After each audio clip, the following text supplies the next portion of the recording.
Hey folks, welcome to Community Impact. I'm Shane Finster and we're here today at Michael's Grace Place in South Point, Ohio to take a glimpse into how these fine folks are making a positive difference in our community. Let's take a look.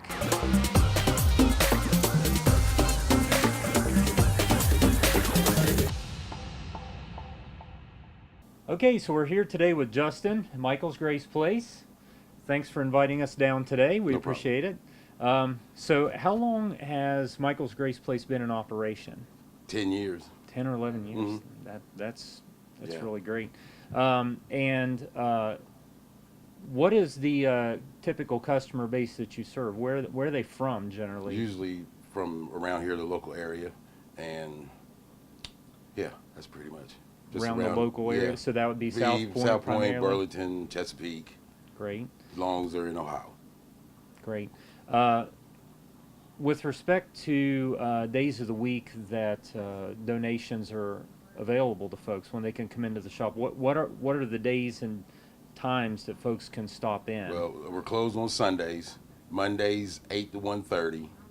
Tuesday through Fridays, 10 to 2. Saturday is 9 to 5. Great. So you had told me previously that you've been here for a while now. How long have you been around? At least 6 years. 6 years. Wow, that's great. So can you talk about one of your favorite experiences while you've been here? Oh, you're looking at it. Being in this kitchen, helping out the needy, because I used to work at the city mission over 92 too. So it's very fulfilling knowing that we're helping out a bunch of people that really need it. Great. And she never turns anybody away. So That's phenomenal. Yeah. So would you say there's a specific example of an experience you had while you were here that you'd like to talk about? we had somebody come in here the other day that lost his job. It was and because they was in a car accident, his kids were, and so they came here, gave him a couch, some clothes, some food, got him started. So That's there's great. one, and we've done that a couple of times where people lost their stuff in a fire, or they're just down on their luck or whatever. Like I said, Brenda never turns anybody away. So it's not just food. No, It's food. food, clothing. If you whatever you need, if we have it, we'll help you. That's great. That's what that And generally speaking, the way you get your donations are from community efforts. Yes. If folks want to make a donation here, how do they approach? How do they do that? Well, if we're not open, you can leave it outside there. We have a little, we call them the slats, sitting right there where you can put your donations at. Or if we're open, just bring it in. Awesome. Are there other ways people can help out, like volunteering their time? Yeah, volunteer your time. You can donate money. Really, you can donate your time. That's what we really So that's need. probably the biggest thing is having folks donate their time. outside of the money. So, because everything we sell in here goes towards this. Everything. Toward the food, Yes, the food side of the everything. business. Well, no matter what we sell, she puts it back in here. So Great. So the name Michael's Grace Place, who is Michael? that is Brenda's son.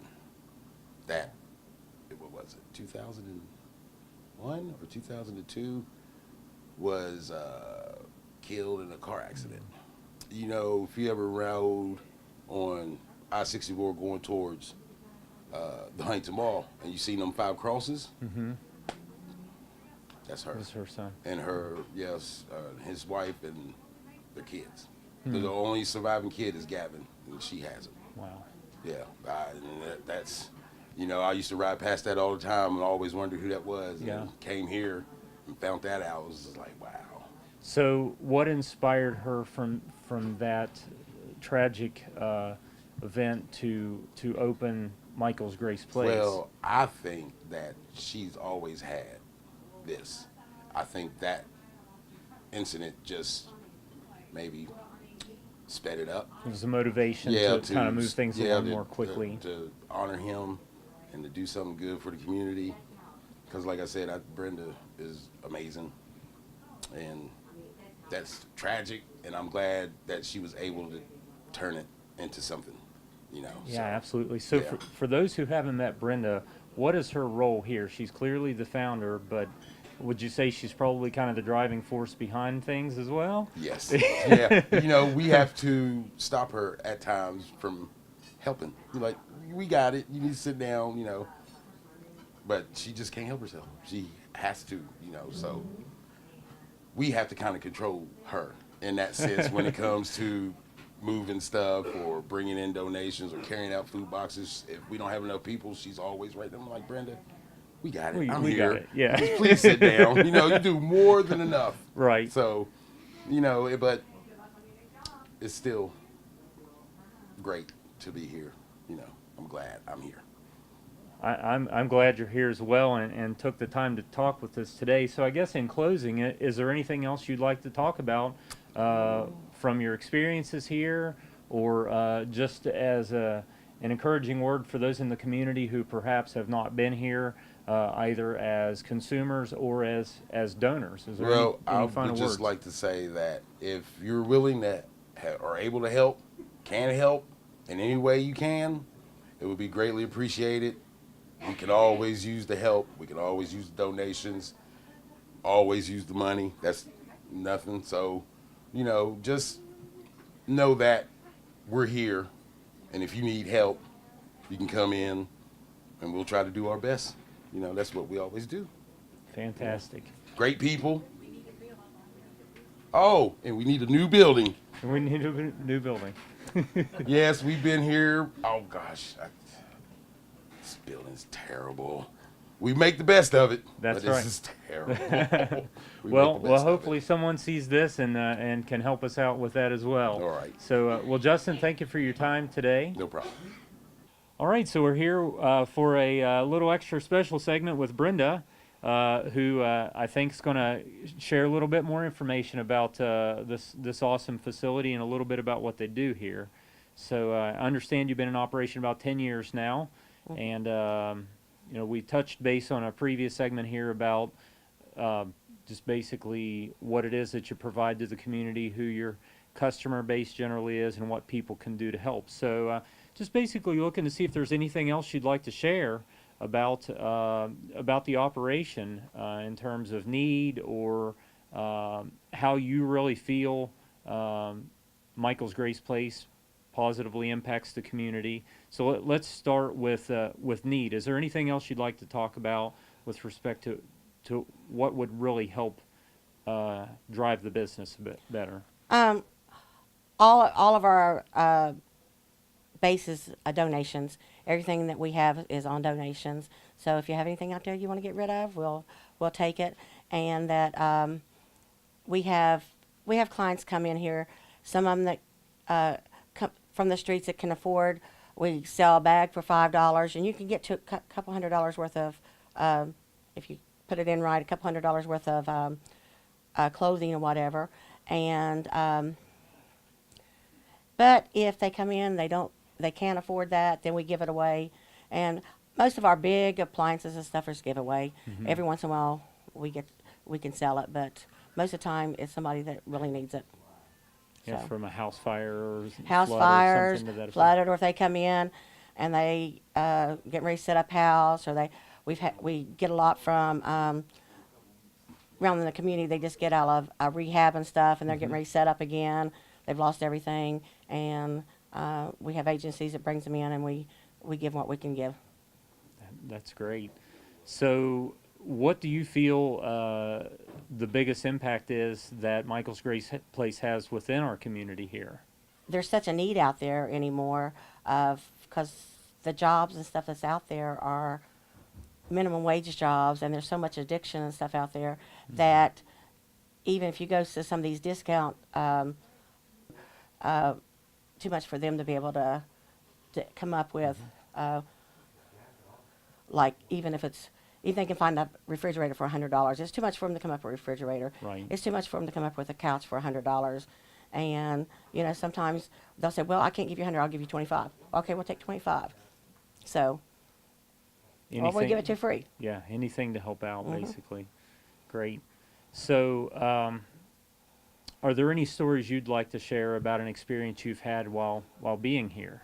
Well, okay. There's just one lady just left now, just a few minutes ago, and I thought she drove she drove a bus, and she said she's just getting out of school, and she's just getting out of school, and that she's going to, I guess, be a teacher's aide or whatever, and they just gave her her dress code, and she said they's all talking that what are we going to do? You know, I can't afford this, and she said I know where to go, and she told them about it, and I say when she goes to work Monday, Tuesday we'll have people here because she just took $10 worth of clothes. That's probably $300 or $400. Oh, wow. And I mean, some of them still. I mean, it was suit coats and stuff. They still had tags on them. Yeah, yeah. I see. Just looking around the room here, that I mean, it covers the gamut from prom dresses to little ones' clothing to you name it. It's one stop for. Yeah, we get a lot everything. of mothers that comes in here that don't have their kids any clothes, or they're getting ready to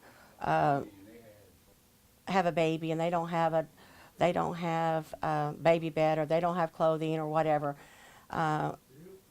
If we can't get it, we try to get it, and try to help us any way we can. We try to help the community. That's great. So is there, in kind of closing remarks here, is there anything else you would kind of like to say to the larger community with respect to donations, or just whatever you'd like to say back to our local South Point community here? No, I do thank each and every one of you that has helped us in the past. I mean, I get people stop me all the time. Brenda, did you get this that I gave, or did you get that, or whatever? A lot of times we don't know. But I do think of the people and the schools and stuff that's really helped us down through the years. Great. I think one of my employees talked about, it started with my son that was killed. There was 5 of them killed. And my grandson's mom and dad, and both were killed. And anyway, God just kind of revealed to me, I worked at Walmart, and I was giving somebody a break, and how it was getting ready to get school starting. How does that person that I was giving a break, had a couple kids, how do they buy shoes and for their kids to go back to school? And so I went to our local food fair and asked them, I said, can I take a food and coat, shoe and coat donation up? And they said, yeah. And so I went out of town with my husband, and I started getting online, and I think we was out of town for three weeks to a month. And every night I get online and start researching. When I got back, I go to our local pastor, and told him, I said, I'm going to open a food pantry. You know, will you support me? If not, I'm going to open it anyway. This is what God has put in my heart I wanted to do. So from a coat to shoes to a food pantry, 10 years later, we're doing over 400 families a month, plus 350 some kids weekly in the schools. And then even if they don't want food or something, we still have the clothing and the furniture and stuff that we. That's a phenomenal impact out of one building here with a handful of folks you have. So kudos for that. That's amazing. Yeah, and a few years ago we was going to have to close down, and out of the blue, the CAO called me and said, "Can you use workers?" And except for maybe 2 or 3, most of my workers are food stamp workers.